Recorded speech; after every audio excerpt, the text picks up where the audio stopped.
আমি তোমাদের আজকে কোন কোন টপিকে ডেমো দিলে ভালো মার্কস পাওয়া যাবে সেই ডেমোগুলো জানিয়ে দিচ্ছি।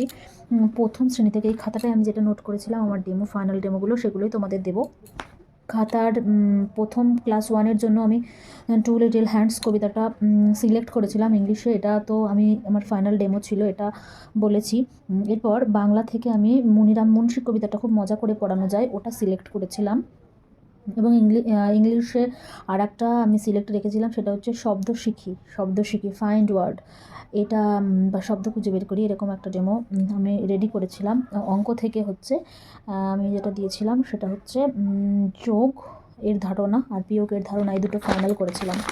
দ্বিতীয় শ্রেণীর আমার ফাইনাল টপিকটা ছিল, দেখো টিক দেওয়া আছে, প্রভাত বর্ণন কবিতাটা, বাংলার জন্য প্রভাত বর্ণন কবিতাটা। আর ইংরেজির জন্য আমি লিখেছিলাম হচ্ছে সেন্স অর্গান সম্বন্ধে, সেন্স অর্গান ওটা রেডি করেছিলাম ইংলিশের জন্য।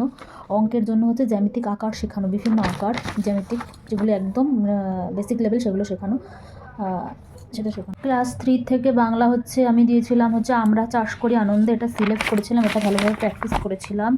আর ইংরেজি একটা কবিতা বার্ড ইন দ্য কেজ, এই কবিতাটা। পরিবেশ থেকে আমি শরীর আর খাদ্য দুটোকে বেছেছিলাম, আমি বুঝেছিলাম যে শরীর আর খাদ্য দুটো করলে আমার 3/4 দুটোই হয়ে যাবে সেরকম। আর অঙ্ক থেকে আমি করেছিলাম বাগানে ফুল তুলি, যোগ বিয়োগ শেখানো, এটা একটু টাফ যোগ বিয়োগ ছিল সেই ক্লাসটা। এবার আমি 4-এর থেকে যেটা নিয়েছিলাম সেটা হচ্ছে আমি মেরুদণ্ডী অমেরুদণ্ডী পরিবেশের জন্য সিলেক্ট করেছিলাম, সেটা তোমাদের বলেছি। এবং আমি বাংলা সবার আমি ছাত্র কবিতাটা রেডি করেছিলাম বাংলার জন্য। অঙ্কের জন্য আমি যেটা সিলেক্ট করেছি সেটা হচ্ছে ভাগ অঙ্ক, আমি দেখে বলছি তোমাদের, এখানে একটু ক্রস করে কেটে আমি আবার পরে সিলেক্ট করেছিলাম। দেখো এই যে লাল কালিতে লেখা রয়েছে ক্লাস 4-এর জন্য ভাগ অঙ্ক, এটা আমি সিলেক্ট করেছিলাম 4-এর জন্য, ক্লাস 4। আচ্ছা সরি, তোমাদের যখন আমি খাতাটা দেখাচ্ছি উল্টো করে, যেহেতু এটা ফ্রন্ট ক্যামেরায় ভিডিওটা হচ্ছে লেখাগুলো উল্টো দেখাচ্ছে, আমি তোমাদের বলে দিচ্ছি তোমরা সেভাবে শুনে নাও। এটা হচ্ছে আমার 4-এর জন্য টপিক চুজ করা ছিল।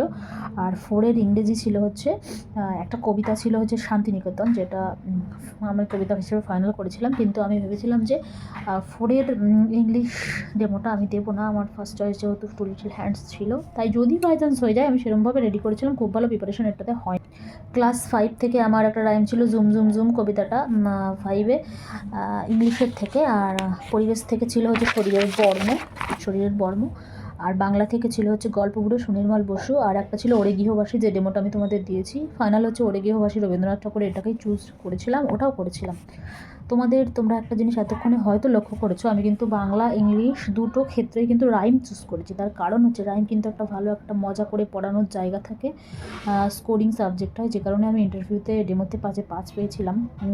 যেহেতু আমি ওটা মজা করে ছাত্রদের উপযুক্ত করে পাঠ দিতে পেরেছিলাম, তাই তোমরা চেষ্টা করো, এই জন্যই তোমাদের বলি রাইম চুজ করো, সেটা কিন্তু তোমাদের পক্ষে খুব ভালো হবে পড়ানোর জন্য। গল্প পড়াতে গেলে অনেক সময় বইয়ের প্রয়োজন হয়, সেটা তোমাদের লাগবে না, রাইম চুজ করলে তোমাদের কিন্তু ভালো হবে।